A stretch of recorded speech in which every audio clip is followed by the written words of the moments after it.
And we are rolling. Well, welcome to episode 11, another edition of Touchstone's Music. I'm continuing my series of music and albums from the 1960s.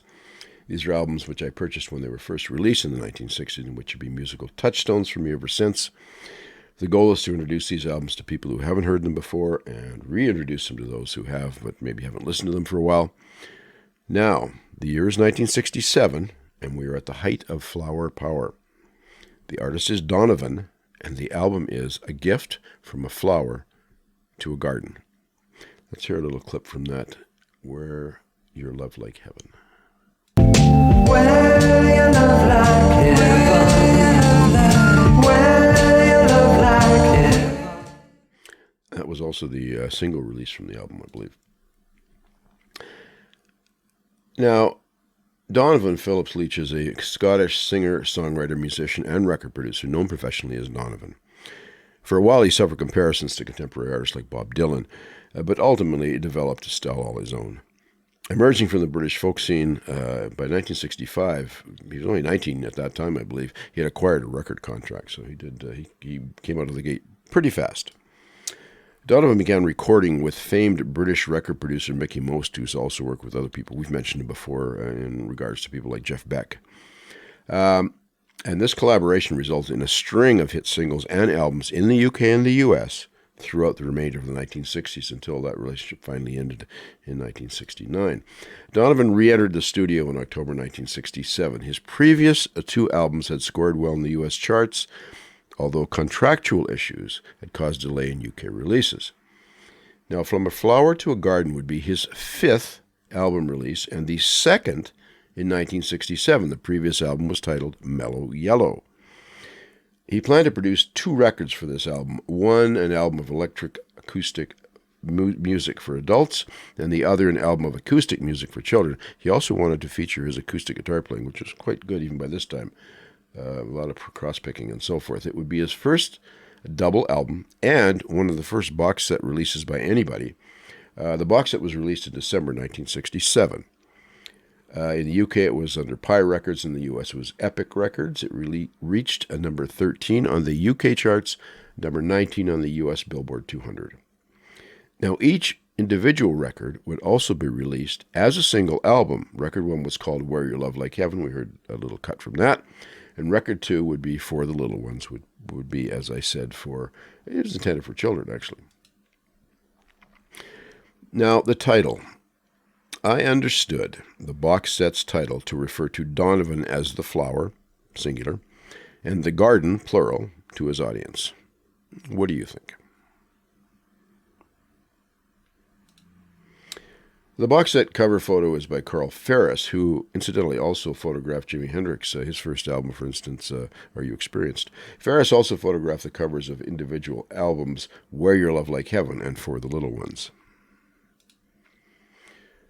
Now, the box set came with a folder containing the words to the 12 songs on record 2, printed on individual sheets of colored construction paper. Remember, record 2 was the album for children. Each sheet also had a line-drawn illustration depicting the song's theme. And I still have those. I've got copies of them because I have the original box set. I believe I purchased the box set, which was my first box set, by the way, sometime in the late winter of 1968. This album was a departure from my usual blues rock preferences in music.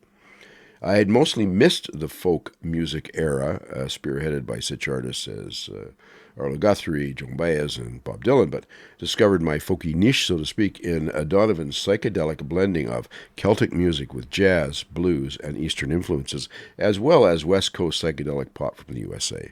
He had a lot of influences in those days that he was melding together. However, I hadn't been completely unaware of the folk music. I had albums by Simon & Garfunkel, for instance, and had heard Dylan, Baez, and Donovan discs being played at friends' house parties, so I was not completely unfamiliar with their music. Now, Record 1, Side 1, and this is the Where Your Love Like Heaven for Adults disc. Where Your Love Like Heaven, the single, Mad John's Escape, Skip Along Sam, which we'll hear a cut from in a moment, A Sun, and There Was a Time. You can see already the whimsical nature of the songs just from the titles. And let's just hear a cut from this first album. This is Come, run, jump, skip along, Sam. A very And that's just from the inside cover of the box set showing the various songs. Now, record 2, side 1. Again, these are wonderful songs. I will hear a cut from one of these, Voyage into the Golden Screen, but they really are wonderful songs, both in their lyrics and in their melodies, and in the acoustic stylings, which are just excellent. Let's hear a little bit from Voyage into the Golden Screen. in the golden garden, bird of peace. The picture, which is from the back cover of the box set, shows Donovan sitting with the Maharishi Mahesh Yogi in India.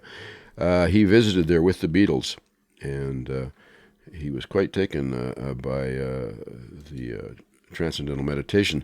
Previous to this album, Donovan's records had sometimes contained references to drug use, including marijuana and LSD.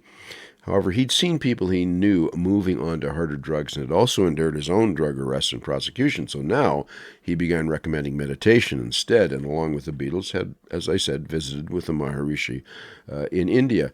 Donovan is a favorite among other artists, and his songs have often been covered by them. Some examples are Lilania by Deep Purple, Season of the Witch by Stephen Stills from Crosby, Stills, Nash & Young. There is a Mountain on which the Allman Brothers based their Mountain Jam. This album came along just when I needed a break from the blues rock music I'd immersed myself in, and its gentle vibe really provided a perfect counterbalance for me. The album has been one of my touchstones since I purchased it in the 60s, and I hope it will be also for other people. I'd also recommend searching out his other albums, including, from the same era, Mellow Yellow, the one I mentioned, and Sunshine Superman, 2 other great albums that he'd recorded prior to this one. Well, that's all for this edition. As always, be well, and thanks for joining me.